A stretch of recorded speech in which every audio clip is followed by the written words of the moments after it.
ভাইজান, অজনসিহত আমাদের সমাজে প্রচুর হচ্ছে। আলেমে দ্বীন, হাফেজে কোরআন, পীর মাশায়েখ আমাদের সমাজে অজনসিহত করছেন, আমরা অজনসিহত শুনছি।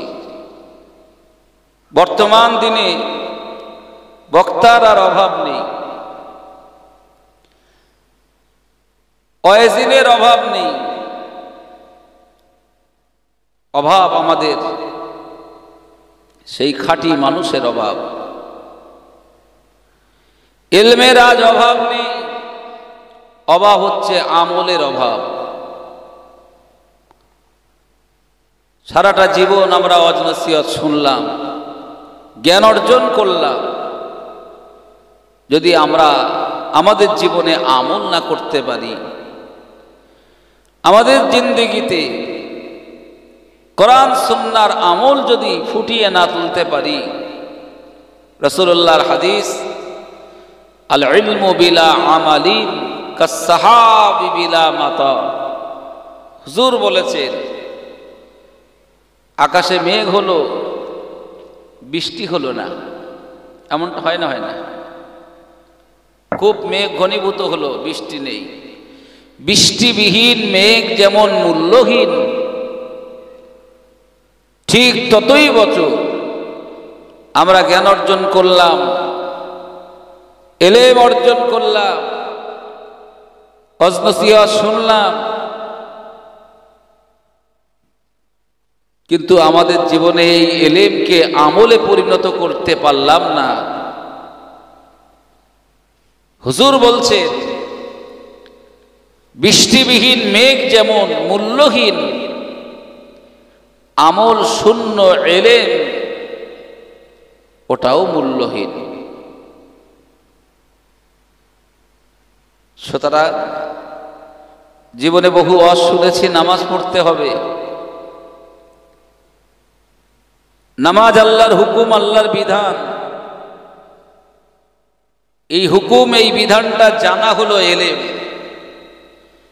আর ওই হুকুমটা জেনে মেনে নেওয়া, কাজে পরিণত করার নাম হচ্ছে আমল। ঠিক কিনা বলেন? ইলম মানে জ্ঞান, আর আমল মানে হলো কাজ, জ্ঞান অনুপাতে কাজ। আমরা মুসলমান, ইসলাম আমাদের ধর্ম। এই পৃথিবীতে হাজার হাজার ধর্ম আছে, আর এই পৃথিবীতে প্রায় 1000 কোটি মানুষ আছে। প্রত্যেকের একটা নিজ নিজ ধর্ম আছে। আমারও একটা নিজ ধর্ম। আল্লাহ পাক বলছেন, ইন্নাদ দীনা ইনদাল্লাহিল ইসলাম, আমি আল্লাহর নিকট মনোনীত দিন, মনোনীত জীবন ব্যবস্থা, মনোনীত ধর্ম, সেটি হলো ইসলাম। বলেন সুবহানাল্লাহ। এটা কোনো মানুষের তৈরি করা নয়। এখানে আপনাদের ইমাম সাহেব, তার কিছু দেওয়া নেই, আমারও কিছু দেওয়া নেই, ফুরফুরা শরীফের পীর সাহেবেরও কিছু দেওয়া নেই। আছে কি? আমরা কিছু দিতে পারবো? মন মতো ইসলাম বানাতে পারবো? খেয়াল খুশি মতো ইসলাম আমরা তৈরি করতে পারবো না।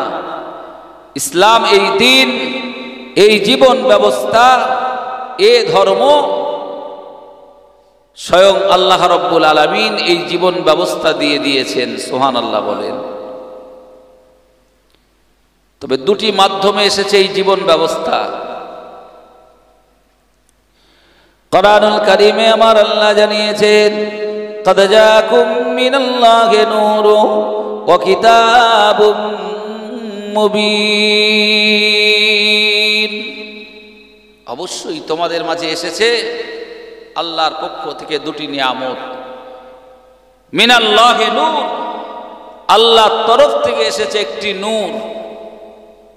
নূর মানে জ্যোতি, নূর মানে বাতি।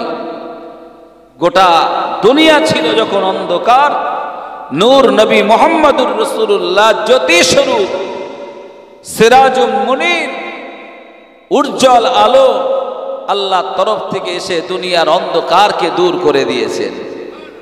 জোরে বলেন। আর সেই রাসূলের কাছে এসেছে ওয়া কিতাবুম মুবিন, একটা সুস্পষ্ট কিতাব। আমার ভাইরা বাপজিরা, আমার মা বোনেরা, আমার নবী পাকের উম্মত উম্মতিরা, আল্লাহ পাক কোরআনে জানিয়েছেন হুয়াল্লাযী আরসালা রাসূলাহু বিল হুদা ওয়া দীনিল হক লিইযহিরাহু আলাদ-দীনি কুল্লিহি।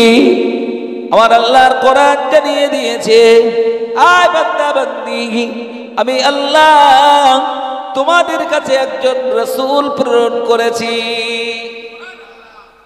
মহান সত্তা আল্লাহ রাব্বুল আলামিন হুয়াল্লাযী আরসালা রাসূলাহু, একজন রাসূল পাঠিয়েছেন। সুবহানাল্লাহ বলেন। বিল হুদা, হেদায়াত সহকারে, পথ দেখানেওয়ালা, হেদায়াতের রাহবার, ওয়া দীনিল হক, আর একটা সত্য দিন দিয়ে, সত্য জীবন ব্যবস্থা সহকারে দিয়েছেন। সুবহানাল্লাহ। সেই দীনিল ওয়া দীনিল হক, সেই সত্য দিন হলো কোরআন। কোরআন দিয়ে রাসূলুল্লাহকে পাঠানো হয়েছে লিইযহিরাহু আলাদ-দীনি কুল্লি, যাতে এই দিন সমস্ত দিনের উপরে সুপ্রতিষ্ঠিত হয়, বিজয় হয়, এই দিন কায়েম হয়, এই দিন সারা দুনিয়ায় প্রতিষ্ঠিত হয়। বলেন সুবহানাল্লাহ। হয়েছে না হয়নি? পৃথিবীর এমন কোন ভূখণ্ড দেখান যেখানে এই দিন পৌঁছায়নি? আছে বা কোন জায়গা আছে যেখানে ইসলাম পৌঁছায়নি?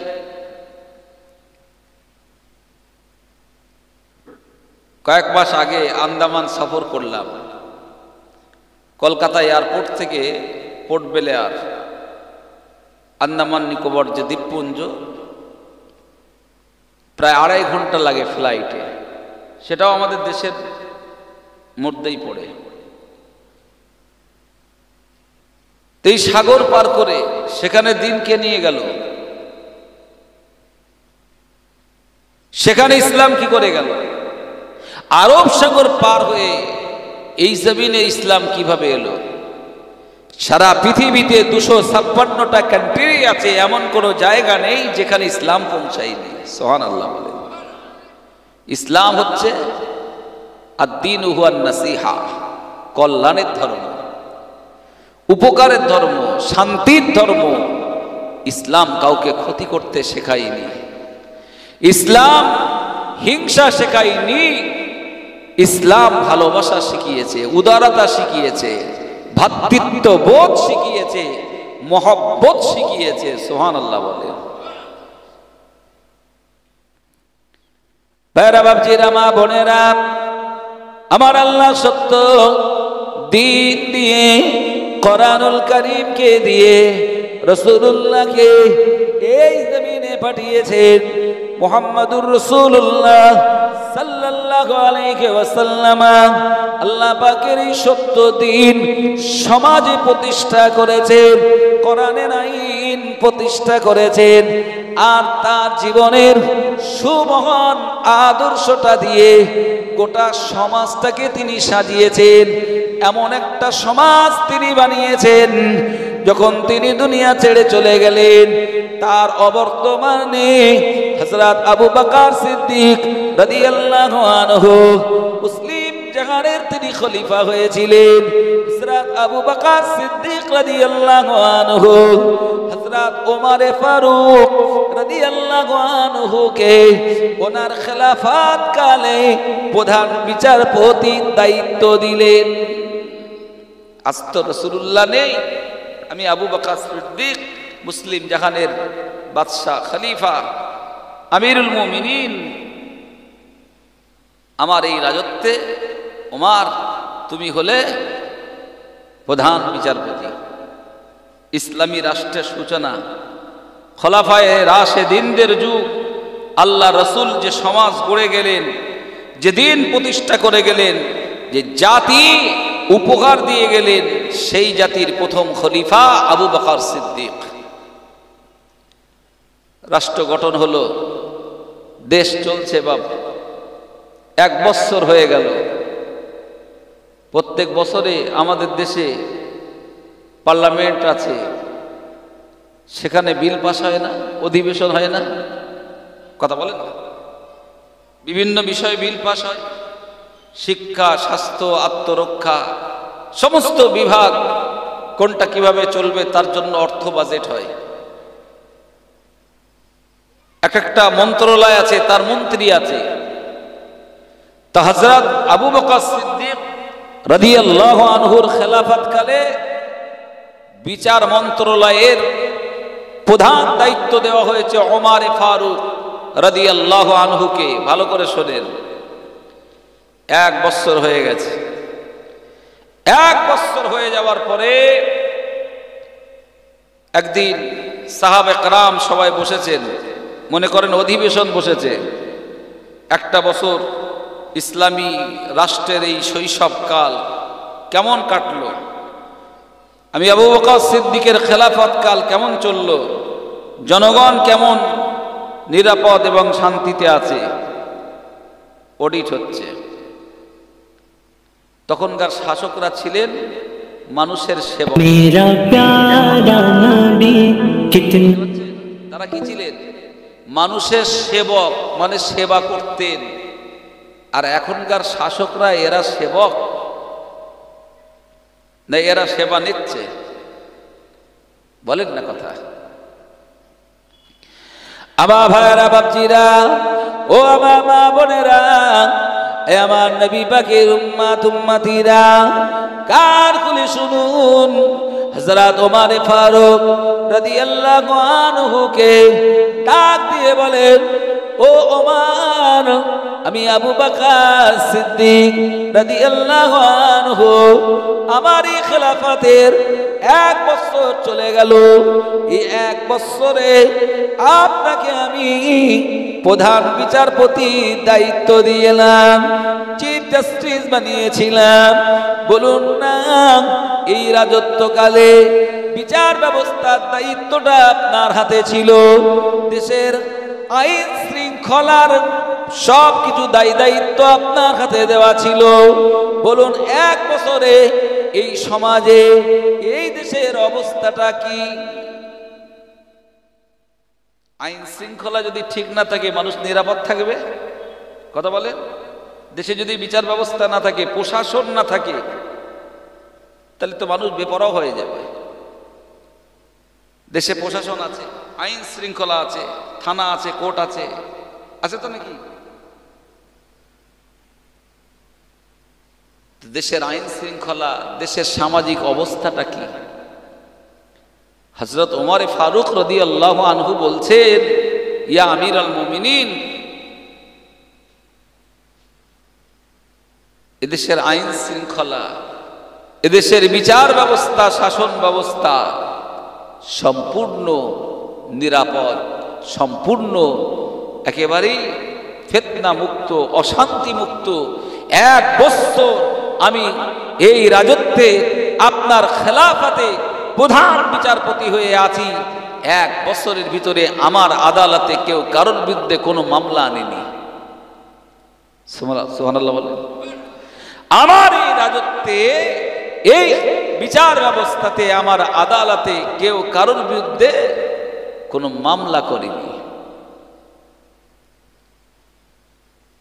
একটু ভাবুন তো, 1 বছরে একটা দেশে কোনো লোক কোনো লোকের বিরুদ্ধে কোনো মামলা করে না, তাহলে আইন শৃঙ্খলা ভালো আছে না নেই? অশান্তি কি আছে? খুন খারাপি আছে? চুরিদারি আছে? আছে বলেন? কিচ্ছু নেই। হযরত আবু বকর সিদ্দিক রাদিয়াল্লাহু আনহু বললেন, ও ভাই ওমর, 1 বছর আপনি আমার এই খেলাফতে প্রধান বিচারপতি হয়ে বসে আছেন, আপনার আদালতে কেউ কারোর বিরুদ্ধে কোনো অভিযোগ করে না, কেউ কারোর বিরুদ্ধে কোনো মামলা দায়ের করে না কেন? ওমর একটু এর ব্যাখ্যাটা বলুন। হযরত ওমর রাদিয়াল্লাহু আনহু বলেন, যে জাতির খলিফা আপনি হয়েছেন, যে জাতির বিচারপতি আমি হয়েছি, এই জাতির একটা ধর্ম আছে, সেই ধর্মটি আমাদের তৈরি করা নয়, আল্লাহ রাব্বুল আলামিনের দেওয়া ধর্ম। ইন্নাদ-দীনা ইনদাল্লাহিল ইসলাম, আল্লাহর মনোনীত দ্বীন, আল্লাহর মনোনীত জীবন ব্যবস্থা, সেই ইসলাম হলো এই জাতির ধর্ম। জোরে বলেন সুবহানাল্লাহ।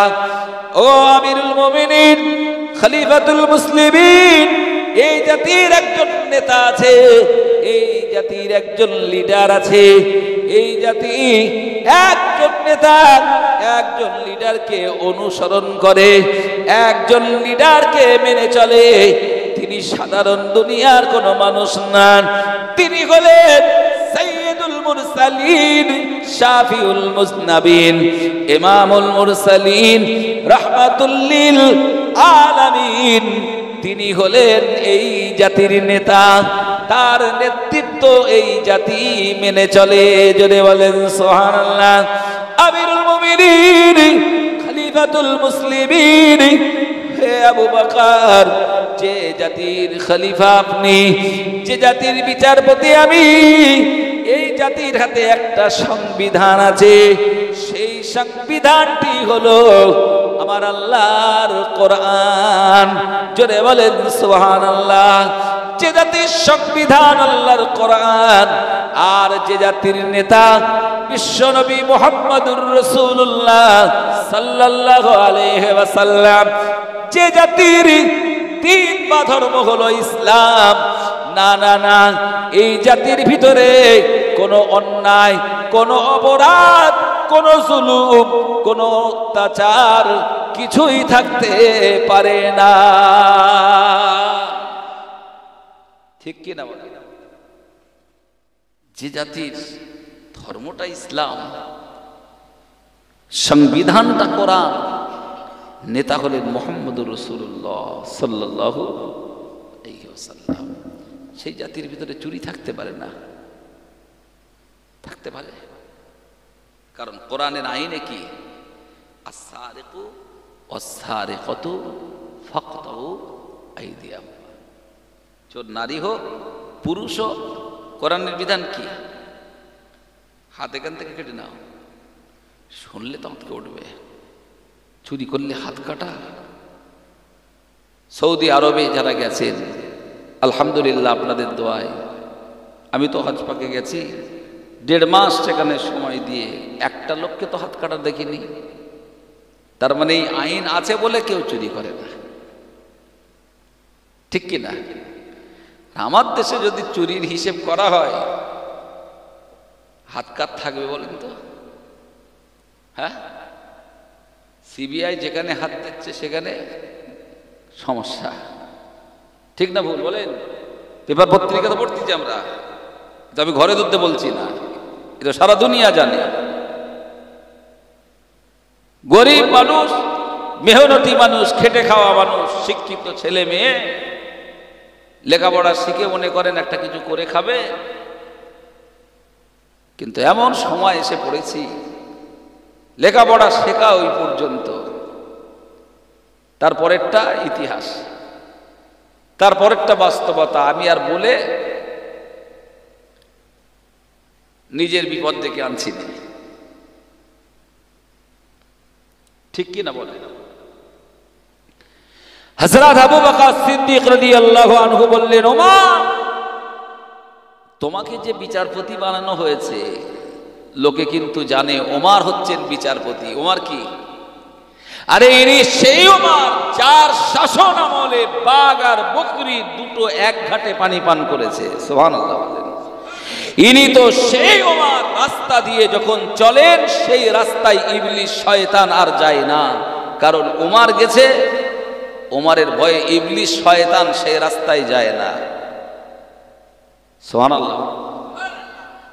ওমর তো সেই ওমর যার নাম ফারুকে আজম, সত্য আর মিথ্যা তার সামনে দুটো আলাদা হয়ে যেত অটোমেটিক। কোন মায়ের লাভ ছিল না ওমরের সামনে দাঁড়িয়ে মিথ্যে কথা বলবে। ওমরের সামনে দাঁড়িয়ে মিথ্যে কথা বলবে এমন কোন সন্তান সেই জামানায় ছিল না। আল্লাহ ওমরকে সেই মানুষ বানিয়েছিলেন।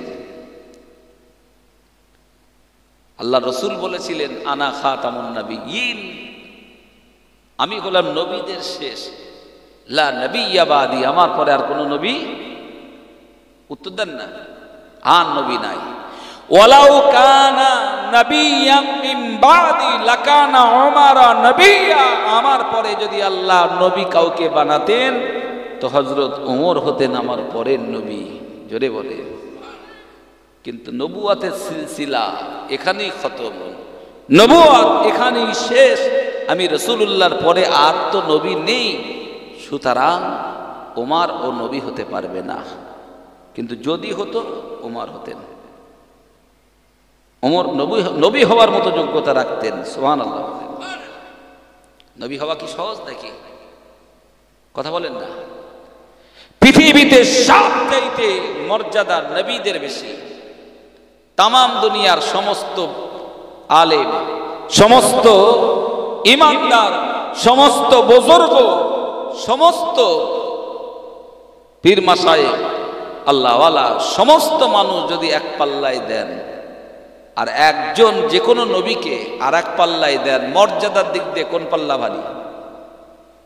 জোরে বলেন। নবীদের পাল্লা ভারী। কিন্তু ভাই সেই নবীদের শান আর মান নিয়েও এখন গোস্তাগি হচ্ছে, বেয়াদবি হচ্ছে। কিছু কিছু কপাল পোড়া আছে যারা নবীদের শান মান মর্যাদা, তাদের যে সম্মান আল্লাহ দিয়েছেন, তাদের যে স্তর, যে মর্যাদা, সে মর্যাদা দিতে পারে না। নবী সম্পর্কে আমাদের আকীদা কি হবে? আহলুস সুন্নাতুল জামাতের আকীদা হলো সমস্ত আম্বিয়া, সমস্ত নবী বেগুনাহ মাসুম, তাদের কোনো গুনাহ নাই। সুবহানাল্লাহ বলেন। গুনাহ থেকে আল্লাহ তাদেরকে পবিত্র বানিয়েছেন, পাক বানিয়েছেন। এটা হলো আমাদের আহলুস সুন্নাতুল জামাতের আকীদা। যদিও হাসরের ময়দানে সমস্ত নবীগণ নাফসি নাফসি করবেন, এটা হাদিসে এসেছে। এটা আসার কারণ হচ্ছে উম্মতের জন্য শিক্ষা। তার মানে আল্লাহর কোন নবী কি জাহান্নামে যাবে? নাউজুবিল্লাহ, কেউ যাবে না। জাহান্নামের তো ক্ষমতা নেই নবীদের সংস্পর্শে যাওয়ার। কিন্তু আল্লাহর কাছে নবীরাও আল্লাহর গোলাম। আল্লাহ হচ্ছেন স্রষ্টা, রব, তিনি খালিক, তিনি মালিক। তার কাছে সবাই বান্দা, সবাই তার গোলাম। কিন্তু দুনিয়ার সমস্ত মানুষের কাছে, জিন, ইনসান, ফারিস্তা, সবার কাছে সবার থেকে নবীদের স্তর, নবীদের শান, নবীদের মান সবার ঊর্ধ্বে। আর সমস্ত নবীদের নবী, রসুলদের রসুল, তামাম কুল কায়নাতের ভিতরে সবচাইতে বেশি মর্যাদা, সবচাইতে বেশি সম্মান আল্লাহ রাব্বুল আলামিন দিয়েছেন আমাদের নবীকে। তিনি যে নবীদের নবী, রসুলদের রসুল। এটা রজব মাস চলছে তো, আরবি রজব মাস তো। ইমাম সাহেব নিশ্চয়ই বলেছেন আপনাদের, আপনাদের যে ইমাম আমার খুব প্রিয় ছাত্র, খুব প্রিয়। আপনারা যোগ্য ইমাম পেয়েছেন। খুব নরম না? কথা বলেন না, কথা কম বলে।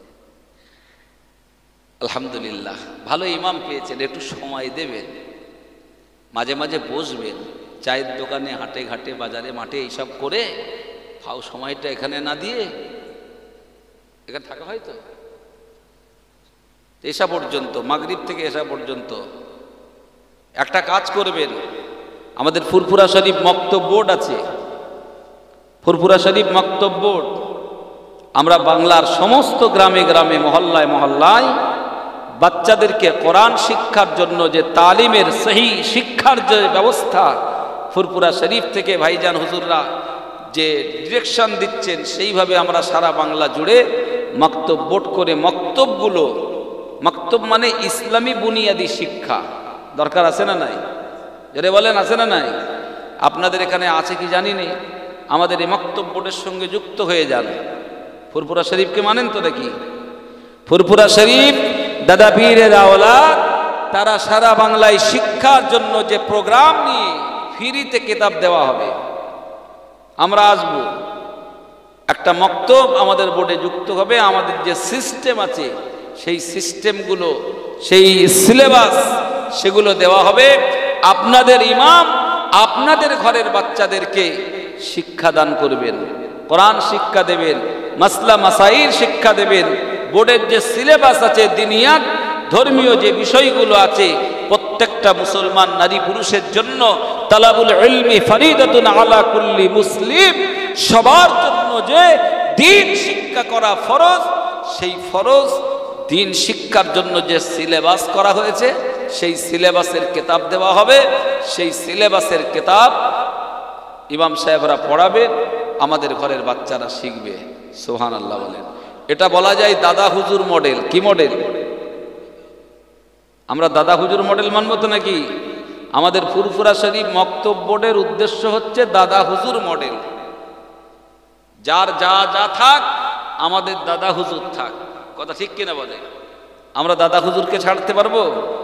দাদা হুজুরের বিরুদ্ধে যেতে পারবো? এখন আমাদের ওইদিকে কিছু ভাই হাইব্রিড হুজুর বের হয়েছে, বুঝলেন? তারা মুখে খুব দাদা হুজুর, মুখে ফুরফুরা সিলসিলা করে, কিন্তু ভিতর দিয়ে দিয়ে দাদা হুজুরের সিলসিলার গোড়া কাটার চেষ্টা করছে। নিজের এখন বড় বড় হুজুর সাজতেছে। পারবে? কথা বলেন না। যে বাতি আল্লাহ জ্বালান, আল্লাহর জ্বালানো বাতি ফু দিয়ে নিভাতে গেলে নিজের মুখ পুড়ে যাবে। কোরআনে আছে কিন্তু, ইরিদুনা লিউতফিউ নূরাল্লাহি বিআফওয়াহিহিম আল্লাহু মুতিম্মু নূরিহি ওয়ালাউ কারিহাল কাফিরুন। আয় আল্লাহর বান্দা বান্দি, আমার নবী পাকের উম্মত উম্মতিরা, কার খুলে শুনুন। আল্লাহ পাক কোরআন কারীমে জানিয়েছেন, আমার আল্লাহ জানিয়েছেন, ইরিদুনা লিউতফিউ নূরাল্লাহি বিআফওয়াহিহিম, আল্লাহর জ্বালানো বাতি এটা কেউ ফু দিয়ে কেউ যদি নিভাতে চায়, না না না, যত তারা বিরোধিতা করবে, যত ফু দিয়ে নিভাতে চাইবে, আল্লাহু মুতিম্মু নূরিহি, আমার আল্লাহ পাক তাদের ফুর দ্বারাতে আমার আল্লাহর প্রজ্বলিত বাতি, ওই নূরের বাতি আমার আল্লাহ আরো বেশি প্রজ্বলিত করে দেবে। বহুত চেষ্টা করে দাদা হুজুরের সিলসিলার ক্ষতি হয়েছে, তার আওলাদদেরকে ঘরে ঢোকানো গেছে।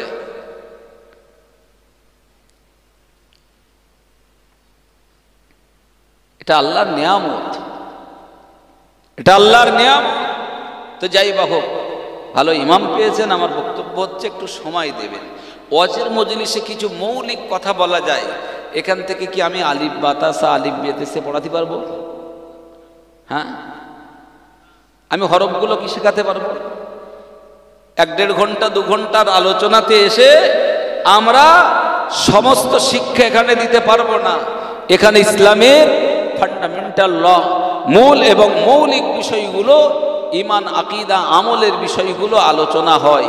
এখান থেকে একটা জাস্ট ধারণা দেওয়া হয়, সেই ধারণা মাফিক সেই কোরআন সুন্নাহর আলোকে জীবনটাকে তৈরি করার জায়গা হচ্ছে মসজিদ, মাদ্রাসা, ওলামাদের দরবার, পীর মাশায়েখদের দরবার। আমার আব্বাজান ফুরফুরা শরীফের মেজলা হুজুর কেবলা রহমাতুল্লাহ আলাইহির খাদেম ছিলেন। জীবনের বহুত দিন সময় মেজলা হুজুরের খেদমত করেছেন। মেজলা হুজুর দেখেছেন আপনারা? কথা বলেন না, দেখেননি? আল্লাহ 5টা নিয়ামতের ভিতরে একটা নিয়ামতকে দীর্ঘদিন হায়াতে বাঁচিয়ে রেখেছিলেন। খোঁজি দেখেছো? তোমরা দেখবে না। হ্যাঁ, আপনি তো দেখবেন, মুরব্বী হয়ে গেছেন, দেখবেন না? মেজলা হুজুর কেবলা ইন্তেকাল করেছেন দেখতে দেখতে 22 বছর হয়ে গেছে। আল্লাহ কি নিয়ামত বাড়িয়েছিলেন, মুফতি আজম। তিনি এত কিতাব বুঝতেন, আল্লাহ তাকে এত ইলমিয়াত দিয়েছিলেন, আল্লাহ তাকে ইলমে জাহিরি, ইলমে বাতিনিতে ইলমে সাগর বানিয়েছিলেন। যদি বলেন কত বড় আল্লাহ তাকে দরজা দিলেন, কত মস্ত বড় আলেম আল্লাহ তারে বানিয়েছিলেন। খোদ মুজাদ্দিদুজ জামান যখন মিজলা হুজুর কেবলা মুফতি আজম হজ পাকে যাচ্ছেন, দাদা হুজুর কেবলা এসেছেন, ওনাকে জাহাজে তুলে দিয়েছেন, হুজুর জাহাজে চেপে বসেছেন, জাহাজ ছেড়ে দিয়েছে, মুজাদ্দিদুজ জামান দাঁড়িয়ে দাঁড়িয়ে কাঁদছেন। বেটা হজে যাচ্ছে, কাঁদছে কে? দাদা হুজুর কেবলার চোখ দিয়ে টপ টপ করে পানি পড়ছে। এটা কি কষ্টের কান্না? সব চোখের পানিটা কিন্তু বেদনা দুঃখের না, অনেক সময় তৃপ্তি আনন্দেরও কান্না হয়।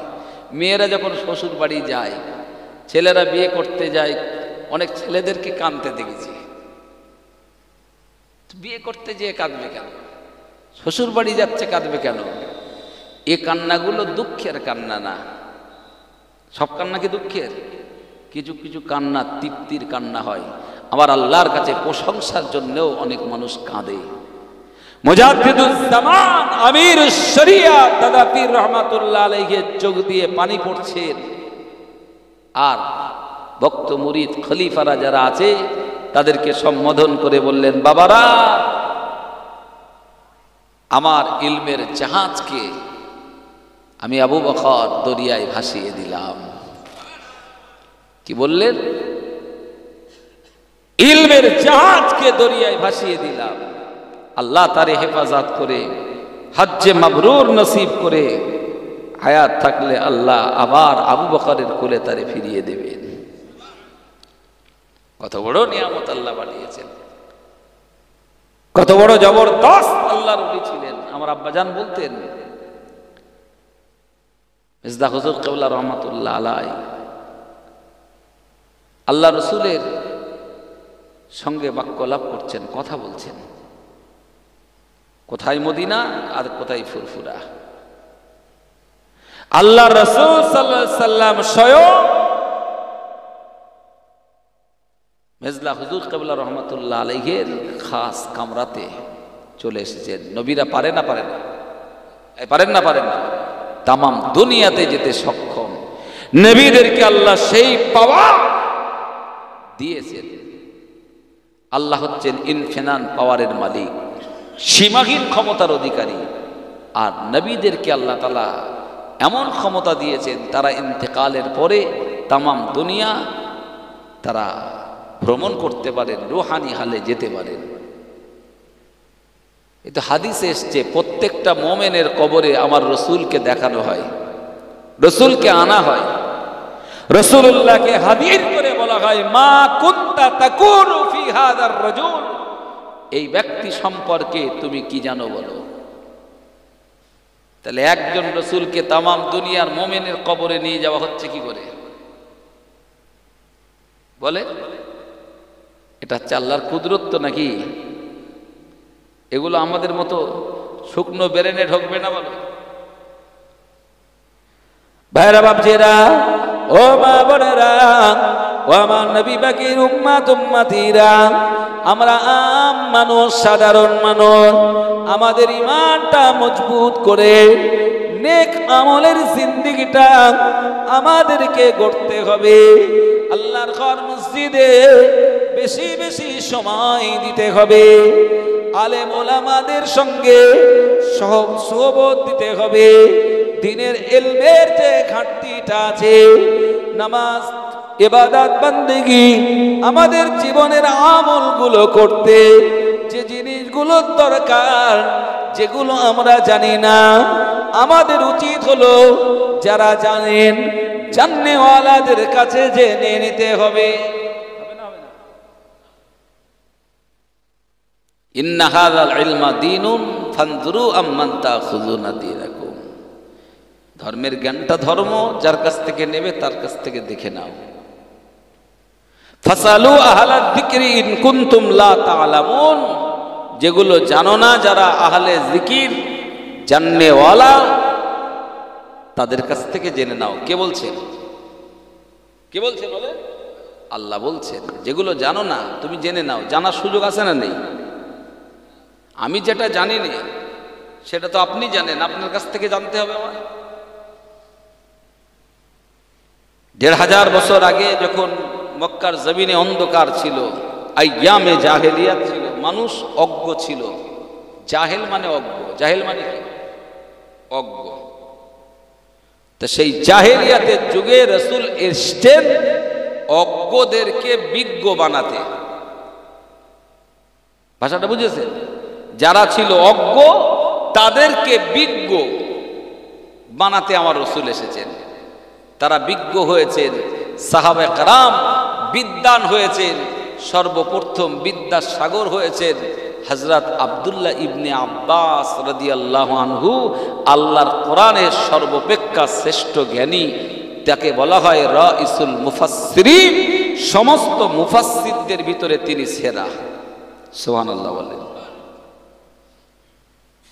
রাসূলের বড় বড় দিকপাল সাহাবায়ে কেরাম ছিলেন, বিজ্ঞ ছিলেন, বিদ্বান ছিলেন, বড় বড় আলেম ছিলেন। তারা ডাইরেক্ট আল্লাহর রাসূলের কাছ থেকে ইলম পেয়েছেন। আর রাসূলুল্লাহ কোথা থেকে পেয়েছেন? আমার রাসূল কি কোনো স্কুলে গেছে? মাদ্রাসা, কলেজ, ইউনিভার্সিটি কোথাও যায়নি। আল্লাহ রাসূলকে বলা হয় উম্মি। নবুয়তের আগ পর্যন্ত তিনি কোনো অক্ষরের জ্ঞান রাখতেন না। আলিফ মানে এরকম একটা আলিফ, এরকম একটা দাগ দিয়ে নিচে একটা নোক্তা দিয়ে বা আছে না, এরকম দিলে এ, এরকম দিয়ে বি, এরকম দিয়ে সি, এটা অ, এটা আ, এরকম যে একটা অক্ষর, এই অক্ষরটা আল্লাহ রাসূল জানতেন না নবুয়তের আগ পর্যন্ত। বলছি আল্লাহ তাকে দুনিয়ার শিক্ষা থেকে বিমুখ রাখলেন। কারণ তিনি যদি কারোর কাছে শিখতে যান, তিনি যদি কারোর কাছে পড়তে যান, তাহলে যার কাছে পড়তে যাবেন তিনি তো রাসূলের গুরু হয়ে যাবেন। ঠিক কিনা বলেন? এটা ভুল বুঝবেন না যে ইসমাইল ভাই আবার নবীকে উম্মি বলেছে। কোরআন বলেছে দুনিয়াবি সমস্ত শিক্ষা থেকে, দুনিয়াবি এডুকেশন থেকে, পার্থিব শিক্ষা থেকে রাসূলকে আমার আল্লাহ বিমুখ রাখলেন, নিজেই আমার আল্লাহ রাসূলের শিক্ষক হয়ে গেলেন। হাদিস তার প্রমাণ। কি প্রমাণ? মাইরিদিল্লাহু বিহি খাইরান ইউফাক্কিহু ফিদ্দীন ওয়া ইন্নামা আনা কাসিমুন আল্লাহু ইউতি। একবার জোরে বলেন সুবহানাল্লাহ। আমার রাসূলুল্লাহ জানিয়েছেন সাহাবীরা উম্মতেরা মাইরিদিল্লাহু বিহি খাইরান ইউফাক্কিহু ফিদ্দীন, আল্লাহ যার কল্যাণ চান আমার আল্লাহ তাকে দ্বীনের সঠিক সমঝ, দ্বীনের সঠিক বুঝটা দান করে দেন। আয় আমার সাহাবী উম্মতেরা, ওয়া ইন্নামা আনা কাসিমুন, আমি রাসূলুল্লাহ হলাম এই পৃথিবীতে জ্ঞান বন্টনকারী। আল্লাহু ইউতি, আর আমার আল্লাহ হলেন প্রদানকারী। আল্লাহ আমাকে দেন আর আমি রাসূলুল্লাহ তোমাদেরকে সেই জ্ঞানগুলোকে বেষ্টন করে থাকি। আল্লাহ দেওয়ার মালিক, তিনি দেন, আমি এগুলোকে তোমাদেরকে দিই। কাসিম মানে বন্টনকারী। ওয়া ইন্নামা আনা কাসিমুন, আমি বন্টনকারী। আল্লাহু ইউতি, তাহলে জ্ঞান দেওয়ার মালিককে জোরে বলে। আর যেটা আল্লাহ দেন সে জিনিস ফুরায় নাকি? এই জন্য পৃথিবীতে সব ফোরাবে, জ্ঞানটা ফোরাবে না। কারণ জ্ঞান দিয়েছেন খোদ রাসূল বলছেন জ্ঞানটা আল্লাহ দিয়েছেন। আল্লাহ কোরআনে বলছেন আর রহমান আল্লামাল কোরআন। আল্লাহ হচ্ছেন রহমান। আল্লাহ কি? জোরে বলেন না। আল্লামাল কোরআন, তিনি কোরআনের জ্ঞান দিয়েছেন। কিসের জ্ঞান? তারপরে বলছে খালাকাল ইনসান, মানুষকে সৃষ্টি করেছেন তিনি। আল্লামাহুল বায়ান, আর কথা বলার ক্ষমতা দিয়েছেন। এই যে আমরা কথা বলি, জীবনে কত কথা বলেছি হিসেব আছে? হ্যাঁ, কথার যদি আমাদের ট্যাক্স দিতে হতো, কথার যদি বিল দিতে হতো, আগের দিনে দেখবেন ওই ফোন করার জন্যে স্টুডিও ছিল না, স্টুডিও, ওখানে যেতে হতো, রিসিভার ফোন নাম্বার টিপে নিয়ে কানে ধরে ফোন করতে হতো, ন্যাশনাল ইন্টারন্যাশনাল কল। কত মিনিট কথা বললেন, সঙ্গে সঙ্গে একটা বিল ধরিয়ে দেবে, আপনার এত টাকা হয়েছে। তারপরে সুবিধা হলো কি, মোবাইল। সুবিধা কি হলো, এতে টাকা ভরে রাখো, মাসে মাসে অনর্গল কথা বলো। সিস্টেম করলো নাইট কল ফ্রি। কি বলেন দিন বাবাজি, বুঝতে পারবেন না, বয়স হয়ে গেছে তো বাপ, আপনাদের জমানায় সব ছিল না, এ হাড় জ্বালানো জিনিস এই জামানায় এসে হাড় জ্বালিয়ে দিয়েছে। নাইট কল ফ্রি, রাত 11টা থেকে সকাল 7টা, মানে ছেলে মেয়েদের আর ঘুম নেই, সারা রাত কত কথা বলতে পারো বল বলো। এই যে কথা বলা, এই যে জবান আল্লাহ দিয়েছেন, এটা কত বড় নিয়ামত আল্লাহ। শুধু বোবাকে দেখেন যে কথা বলতে পারে না, তার যে কত মনো কষ্ট, মনের ভাবকে সে ভাষায় প্রকাশ করতে পারে না। আল্লাহ তাআলা আমাদেরকে কথা বলার মতো যে ক্ষমতা দিয়েছেন, তৌফিক দিয়েছেন, সারা জিন্দেগি আল্লাহ সিজদা করেও এর হক আদায় হবে না। ঠিক কিনা বলেন? জোরে বলেন। চোখ দিয়েছেন আল্লাহ, দুটো করে চোখ, সারা দুনিয়া দেখছি, নয়ন অভিরাম দৃশ্য, দুনিয়ার সজীবতা। মা আজমালাল আলামুল আলাবিয়্যু মিন সুহুবি ওয়া মিন নুজুমি ওয়া মিন শামসি ওয়া মিন কমার ওয়া আজমালাল আরদ মিন সাহালি ওয়া মিন জাবালি ওয়া মিন বাহরি ওয়া মিন নাহার। এই যে দুনিয়ার সৌন্দর্য, এই যে দুনিয়ার কত সৌন্দর্য, মহাকাশের দিকে দেখেন, চাঁদ, সূর্য, গ্রহ, নক্ষত্র, নীহারিকা পুঞ্জ, মেঘমালা, আকাশটা আপনি যদি দেখেন কত স্নিগ্ধময়। তারপরে এই জমিনটা দেখেন, পাহাড় পর্বত, নদী নালা, গাছপালা, কত সুন্দর করে জমিন আল্লাহ সাজিয়েছেন। এই যে সৌন্দর্য, এই সৌন্দর্য আমরা দেখছি কিসের সাহায্যে? জোরে বলে, চোখের যে চোখটা কার নেওয়া? চোখটা কার? আল্লাহর দেওয়া নিয়ামত নাকি? আরে সেই আল্লাহকে সিজদা দেব না তা কারে দেব? তার গোলামি করব না তা কার গোলামি করব? যে আল্লাহ নিয়ামতের এই চোখটা দিয়েছেন। আপনি যদি নিজেকে নিজে ভাবেন, বেশি অশোনা লাগবে না, আল্লাহ আপনাকে হেদায়েত দিয়ে দেবে। ভাবতে হবে এই চোখ দুটো দিলে কে? আমাদের যে ব্রেন, এই যে ব্রেন, জন্ম থেকে মৃত্যু পর্যন্ত জীবনে যা ঘটেছে সব ব্রেনে আছে। অনেক জিনিস মনে আছে, অনেক জিনিস মনে নেই, সব কিন্তু এর মধ্যে আছে। একটা ব্রেন সারা দুনিয়ার যত কম্পিউটার আছে, তাতে যা হার্ড ডিস্ক আছে, তাতে যা নিতে পারে, তার চাইতে একটা ব্রেন বেশি নিতে পারে। আল্লাহ এর ভিতরে এমন ব্যবস্থা দিয়ে দিয়েছেন। এই যে ব্রেন আল্লাহ দিয়েছেন, সব মনে রাখি আমরা। আল্লাহ আমাদেরকে এই জায়গায় একটা যন্ত্র, মানে অংশ দিয়েছেন, একটা যন্ত্র দিয়েছেন, যার নাম কলব। কি দিয়েছেন? যার নাম কি? কলব। যার নাম কলব, যাকে বলা হয় হার্ট। কি বলা হয়? হার্ট।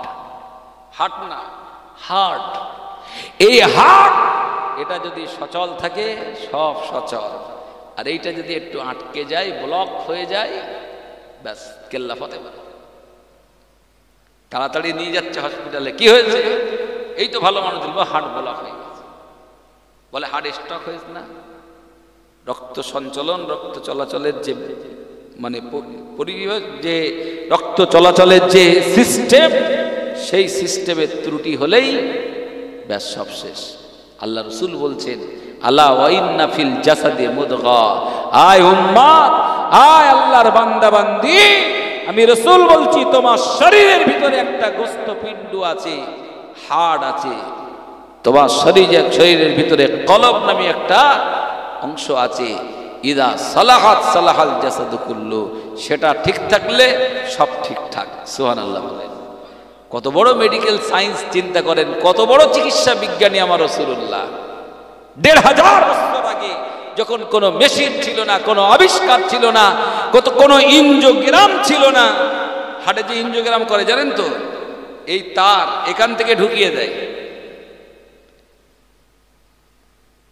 হার্ট পরীক্ষার জন্য ফার্স্ট স্টেজ হচ্ছে ইসিজি।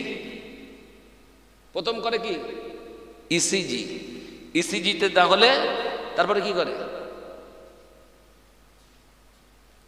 ইসিজির পরে আরো আছে আরেকটা পরীক্ষা করে, সেটা করবার পরে এইভাবে অনেক পর্যায়ের পরীক্ষা হয়। আরেকটা পরীক্ষা রয়েছে ইনজিওগ্রাম। এখানকার এই যে শিরা দেখতে পাচ্ছেন না, এই শিরার ভিতরে একটা সরু তার দেওয়া হয় এবং সেই তারের মুখে রয়েছে নাকি ক্যামেরা। বিজ্ঞান কত আবিষ্কার করেছে দেখেন। এখান থেকে দিয়ে এই তার এইভাবে এই হার্টের মধ্যে কোথায় কি সমস্যা আছে, এখানে সেই সমস্যাগুলোকে সব কন্ট্রোল করছে, মনিটরিং করছে। আর এইগুলো আবার ক্যামেরায় দেখা যাচ্ছে। বড় বড় হার্ট স্পেশালিস্ট যারা ডাক্তার আছে, এখন তো সব আবিষ্কার আয়নার মতো, আপনিও দেখতে পাবেন, আমিও দেখতে পাবো কি আছে আর কি আর নেই, কোনটা ব্লক হয়েছে, কোনটা ক্লিয়ার আছে। বাইরে থেকে এখান থেকে অপারেশন করছে, সিস্টেম এত উন্নত। ১৫০০ বছর আগে আমার রাসূলুল্লাহ সাল্লাল্লাহু আলাইহি ওয়াসাল্লামের জামানায় যখন কোন ইনজিওগ্রাফি ছিল না, যখন কোন ইসিজি ছিল না, যখন কোন এন্ডোস্কোপি টমি কিছুই ছিল না, যখন সিটি স্ক্যান সব কিছুই ছিল না, ১৫০০ বছর আগে হিউম্যান বডি গোটা দেহের ভিতরে কোথায় কি অংশ আছে, কোথায় কোন অঙ্গ আছে, কোন অঙ্গের কাজটা কি, এমনকি আমাদের যে হাতটা, এ সম্পর্কেও আমার রাসূলুল্লাহ এত সুন্দর করে ব্যাখ্যা দিয়ে বলেছেন, ইযা সালাহাত সালাহাল জাসাদু কুল্লুহু। উম্মতেরা, ওই হাতটা যদি কলটা ঠিক থাকে, তুমি সম্পূর্ণ ঠিক থাকবা। আর ওয়াইদা ফাসাদাত ফাসাদাল জাসাদু কুল্লুহু, ওই অন্তরটা মানে ওই দিলটা, হার্টটা যদি নষ্ট হয়ে যায়, তুমি সব নষ্ট হয়ে যাবে। হার্ট যদি বেকার হয়ে যায়, বন্ধ হয়ে যায়, হার্ট যদি স্টক হয়ে যায়, আর চলবে? কথা বলেন না, সব শেষ। সেই হার্টটাকে সচল রাখতে গেলে আল্লাহ জিকির করতে হবে। আল্লাহ জিকির হার্টকে সচল রাখে। সুবহানাল্লাহ। হার্টকে সচল রাখতে গেলে কোরআন বেশি করে পড়তে হবে, তাহলে হার্ট ভালো থাকবে। যারা নামাজের জন্য মিসওয়াক করে কন্টিনিউ, এদের দাঁত পড়ে না, এদের দাঁত আল্লাহ ঠিক রাখে। আমি দেখেছি ৭০ বছর ৮০ বছর বয়স হয়ে গেছে, এখন দাঁত ঠিক আছে। আর আমরা সেই সুন্নাত ছেড়ে দিয়ে, মিসওয়াক ছেড়ে দিয়ে যখন অন্য পদ্ধতি আবিষ্কার করেছি, অন্য পদ্ধতি যখন ইউজ করছি, তখন ৪০ পার হয়নি, দাঁত সমস্যা, তুলতে তুলতে পুরো ফাঁকা, গোস্ত আর খাওয়ার। আল্লাহর যে নিয়ামত আমি সেটা বোঝাচ্ছি। তাহলে চোখ নিয়ামত, ব্রেন নিয়ামত, কান নিয়ামত, কল নিয়ামত, জিহ্বাটা কি নিয়ামত না? বলেন।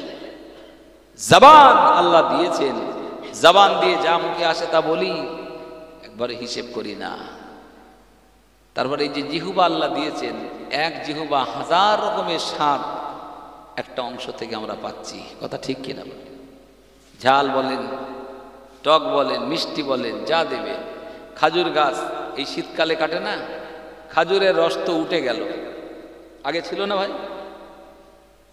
এটা একটা নিয়ামত। একবার কি ভেবেছেন খাজুর গাছের যে রসটা আল্লাহ দিয়েছেন, এটা খেয়ে একটু প্রশংসা করা দরকার ছিল না? আমরা গাছের প্রশংসা করি, রসের প্রশংসা করি, কিন্তু ওই গাছ গোড়া খুঁড়ে উপড়ে ফেলে তুলে ফেলে দিলেও ওই যে রস, মিষ্টি রস পাচ্ছেন, ও গাছের গোড়ায় কিন্তু নেই, আছে বাপ? হ্যাঁ, গোড়াই নেই। গরু খায় কি? শালি খায়, চাবনা খায়, পল খায়, বিচুলি খায়, খোল খায়, ভুসি খায়, এগুলো তো খায়। গরু তো বালতি বালতি দুধ খায় না, খায় কি? তা গরুর থেকে বালতি বালতি দুধ কিভাবে আসে বলেন? আপনি থিওরি দেন, ও খায় কি আর দেয় কি? আমি তো বেরেনে পাইনি। সারাদিনে ও পানি, খোল, জাবানা, ভুসি, শালি যা খেলো ওইগুলো সারা দুনিয়ার সবচাইতে দামি একটা মেশিনে মাড়াই করে ওর থেকে 1 ফোঁটা দুধ বার করেন তো পারবেন? পারবেন? তাহলে জানবেন ও যাই খাক ওর পেটে একটা ভাগ দুধ, একটা ভাগ রক্ত, একটা ভাগ তার শরীর বাঁচাতে গোশত যা কিছুর প্রয়োজন সব ওর পেটের ভিতর থেকে আল্লাহ তাআলা সব সিস্টেম ভাগ করে রেখে দিয়েছেন। ওর থেকে আল্লাহ আমাদের রিজিক হিসেবে দুধ দান করে দিয়েছেন। সুবহানাল্লাহ বলেন। দুধ হচ্ছে বড় নিয়ামত। আল্লাহ রসুল যেগুলো ভালোবাসতেন আমরা তো সেগুলো ভালোবাসি না। একটা হাদিস বলবো নাকি? আল্লাহ হাবিব আল্লাহ নবী মুহাম্মদুর রাসূলুল্লাহ সাল্লাল্লাহু আলাইহি সাল্লাম দুধকে তিনি ভালোবাসতেন, মাংস বা গোশতটাকে তিনি বেশি ভালোবাসতেন না। আমরা গোশতটা বেশি ভালোবাসি, দুধটা বিক্রি করি। মাইকে বললে তো অসুবিধা, গরু গোশত উপকার নেই জানেন? বলবে একটু যদি তো আরামা যাবে না, ওতে উপকার তো দুধে, এটা হাদিস। কিন্তু গোশত আমাদের তো না খেলে তো জীবন যায় না। ভাই আরো শুনুন রাসূলের হাদিস, কানা নবী সাল্লাল্লাহু আলাইহি ওয়াসাল্লাম ইউহিব্বুল হালবা আল আসল। আল্লাহ রাসূল পছন্দ করতেন মিষ্টি আর মধু। সুবহানাল্লাহ বলেন। রাসূলুল্লাহ মিষ্টি পছন্দ করতেন। খাজুর খেলে দেখবেন একটা মিষ্টি লাগবে, লাগবে না? লাগবে না? আমাদের দেশের যে খেজুর, এই খেজুর তো সেই খেজুর না। মদিনা শরীফে অরিজিনাল আজওয়া খেজুর যদি আপনি খান না, শীতকালে গায়ে শীত লাগবে না। ঠিক বলছি না? ভ্যাকসিন যেমন উপকার, আমাদের শরীরের অ্যান্টিভাইরাস গুলোকে ভ্যাকসিন দিয়ে, মানে ভাইরাস গুলোকে দূর করার জন্য অ্যান্টিভাইরাস হিসাবে যে ভ্যাকসিন দেওয়া হয়, আজওয়া একটা খেজুর আছে। আল্লাহর রাসূল বলেছেন কেউ যদি সকালবেলা 7টা আজওয়া খেজুর খায়, 7টা, তাহলে সাপ বা কোনো বিষাক্ত পোকামাকড় তাকে দংশন করলেও ওই বিষ তার কোনো ক্ষতি করতে পারবে না। সবাই তো বললেন না সুবহানাল্লাহ? সাপ দংশন করলে তো মানুষ মরে যায়। বিষাক্ত প্রাণী যদি দংশন করে, 7টা আজওয়া খেজুর বিষ প্রতিশোধক, বিষ নাশক, অ্যান্টিভাইরাস, ভ্যাকসিনের কাজ করবে। সুবহানাল্লাহ বলেন। আল্লাহ রসুল খাজুর পছন্দ করতেন। আল্লাহ রসুলের একটা খাওয়ার পছন্দ ছিল, বলবো আপনাদের? হাদিস থেকে বলছি, যদি পারেন বানিয়ে খাবেন। তালবিনা, খাবারটার নাম তালবিনা। যদি প্রস্তুত করে খেতে পারেন, জীবনে তো অনেক খেয়েছেন, অনেক বড় লোক পয়সা হয়ে গেছে, চুন্নু খায়, মদ খায়, হুইস্কি, ব্র্যান্ডি, নানা রকমের সব দামি দামি ওইসব হারাম খায়। ওসব খেয়ে জীবন তো শেষ। আল্লাহ রসুলের পছন্দের খাবার শোনেন। আল্লাহ রসুল সাল্লাল্লাহু আলাইহি ওয়াসাল্লাম তালবিনাকে পছন্দ করতেন। আপনাদেরকে বলে যায়, হাদিস এসছে আল্লাহ রসুল সাল্লাল্লাহু আলাইহি ওয়াসাল্লাম তালবিনাকে পছন্দ করতেন।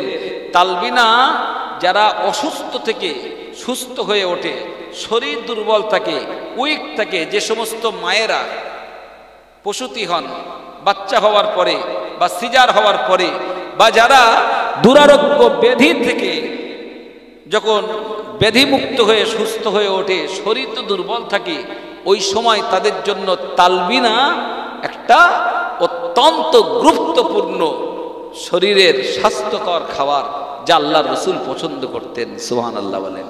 যেটা বানাতে হবে নাম্বার 1 থাকবে দুধ। একটা পাত্রে দুধ থাকবে, দুধটা গরম করবেন, পরিমাণ মতো দিতে হবে ময়দা,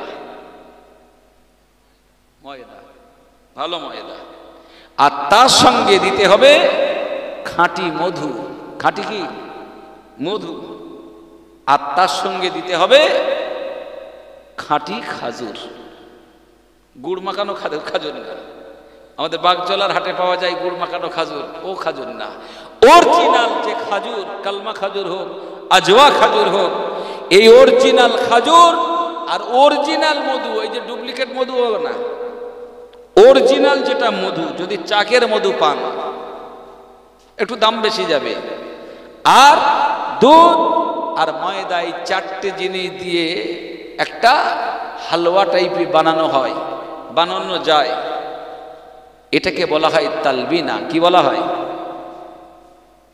আল্লাহ রসুল বলেছেন এটা খেলে দুশ্চিন্তা দূর হবে। কি হবে? দুশ্চিন্তা দূর হবে। লিফুয়াদিল মারিদ, আর অসুস্থ ব্যক্তির অন্তর শীতল হবে, অসুস্থ ব্যক্তি এর মাধ্যমে সুস্থ হয়ে উঠবে। সুবহানাল্লাহ। এই যে বললাম, যদি আপনারা একটু বানিয়ে খেতে পারেন, হয়তো কিছু পয়সা খরচ হবে, জীবনে তো অনেক কিছু করলেন, রসুলের দেওয়া পদ্ধতি হাদিস মোতাবিক এই ফর্মুলা যদি অ্যাপ্লাই করেন, জীবনে একটু খান, তো অন্তত একদিন বলতে পারবেন যে ইসমাইল ভাই বলে গিয়েছিল, আর হাদিসের ফর্মুলা অনুযায়ী নবীজির পছন্দের খাবার আমি সেটা তৈরি করে খেয়েছি। আল্লাহ রসুল মধুকে পছন্দ করতেন, মিষ্টি পছন্দ করতেন। আল্লাহ রসুল সাল্লাল্লাহু আলাইহি ওয়াসাল্লাম জীবনে কোনো নেশাকর জিনিস কিচ্ছু পছন্দ করতেন না, খেতেন না। খেতেন কি? কিন্তু আমাদের সে কারোর এইরকম দরকার, কারোর একটু জর্দা দরকার, কারোর একটু দোক্তা দরকার, আর কিছু লোক আছে একটু ধোঁয়া না উড়ালি তো ভদ্রলোকপনা দেখায় না। রাগ করতেছেন নাকি? আমার কথা রাগ করলে হবে না, কলিজা তো শেষ। আল্লাহ নবী মুহাম্মদুর রাসূলুল্লাহ সাল্লাল্লাহু আলাইহি ওয়াসাল্লাম একদিন খেতে বসেছেন, মা জননীরা রাসূলুল্লাহর সামনে রুটি দিয়েছেন, রুটি আর দিয়েছেন কদুর তরকারি, লাউ যেটাকে বলা হয় ওই লাউয়ের তরকারি, আর ওর ভিতরে ছোট্ট ছোট্ট গোস্তের টুকরা, ওই গোস্তের টুকরা দিয়ে লাউ বা কদুর তরকারি রাসূলুল্লাহর সামনে হাজির করে দেওয়া হয়েছে। আল্লাহ রাসূল মুহাম্মদুর রাসূলুল্লাহ সাল্লাল্লাহু আলাইহি ওয়াসাল্লাম নবী আমার ওই বর্তন থেকে, ওই পাত্র থেকে লাউগুলোকে, কদুগুলোকে বেছে বেছে তিনি সেইগুলো খেতে লাগলেন। জোরে বলে। আমরা হলে কি করব? তরকারিটা সাইড, গোস্তটা আগে দাও, ঠিক কিনা বলেন না? আরে ইসলাম তো শুধু নামাজ পড়ার কথা বলেনি, ইসলামে সব আছে। বিয়ে শাদী কিভাবে করবেন এ নিয়ম ইসলামে আছে না নেই? সব আছে। আল্লাহ রসুল সাল্লাল্লাহু আলাইহি ওয়াসাল্লামের দরবারে একজন সাহাবী এসে বলছেন, ইয়া রাসূলুল্লাহ, আমি বিবাহ করব, বিবাহের যোগ্য হয়েছি। তা আল্লাহ রসুল বললেন, তুনকাহুল মারআতু লিআরবাঈন। ভালো করে শোনেন, বিয়ে করবার আগে চারটে জিনিস দেখো, লিমালিহা ওয়া লিহাসাবিহা ওয়া লিজামালিহা ওয়া লিদীনিহা। বিয়ে যখন করবে তো বিয়ের আগে চারটে জিনিস ফলো করো। একটা দেখো অর্থ সম্পদ, আর একটা দেখো বংশ, আর একটা দেখো সৌন্দর্য, সারা জীবন সংসার করবে, শুধু অর্থে ভুলো না,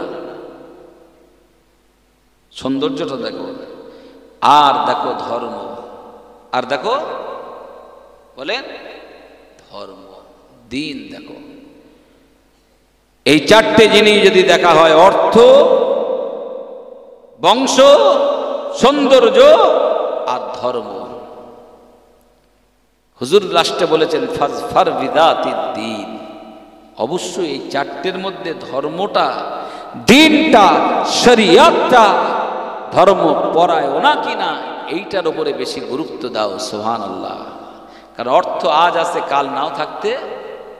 ভালো বংশ খারাপ হতে পারে, ভালো বংশে খারাপ হয় না, হয় না? আবার খারাপ বংশেও ভালো হয়। আবার সৌন্দর্য চিরস্থায়ী, চিরদিন লাবণ্যময় থাকে না।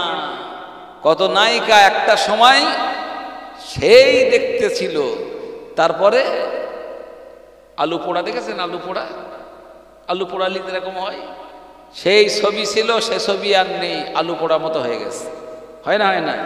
দাদি নানিগুলো দেখে, আমি অবজ্ঞা করছি না। একটা সময় তো খুব সুন্দরী ছিল, কিন্তু সেই চেহারা থাকবে?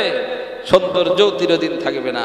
কিন্তু ধর্মপরায়ণা, যার ভিতরে দ্বীন, ঈমান, আমল, আকীদা, আদব, আল্লাহর ভয় এগুলো থাকবে, ওই রকম স্ত্রী যদি ঘরে আসে, তার নিয়ে সংসার করেন, তো সে সংসারে আসা মানে শুধু স্ত্রী এলো না, আল্লাহর রহমত এলো। সেই ঘরে আপনার সংসার শান্তির সুখের হবে। আপনার সন্তানাদি আলাওলাদগুলো ওই নেককার মা হওয়ার কারণে, নেককার স্ত্রী আপনি পেয়েছেন, সন্তানগুলো নেককার মা পাওয়ার কারণে ওই সন্তানগুলো আল্লাহওয়ালা, আল্লাহওয়ালি সন্তান হবে। কিন্তু আমরা দেখছি শুধু ফর্সা কিনা, বলে ফর্সা হলে খুব রেট ভালো, দাম ভালো, আর ফর্সা না হলে দাম নেই। সম্মানিত ভাইয়েরা, তো আমি যে কথাগুলো বললাম, আলোচনা ছিল কি? ইসলাম, আল্লাহর মনোনীত দিন। আলোচনা ছিল কোরআন, যেটা আল্লাহর দেওয়া সংবিধান। আর আমাদের নেতা, আমাদের লিডার নবীজি মুহাম্মদুর রাসূলুল্লাহ সাল্লাল্লাহু আলাইহি ওয়াসাল্লাম। একবার দরুদ শরীফ, আল্লাহুম্মা সাল্লি আলা সাইয়্যিদিনা।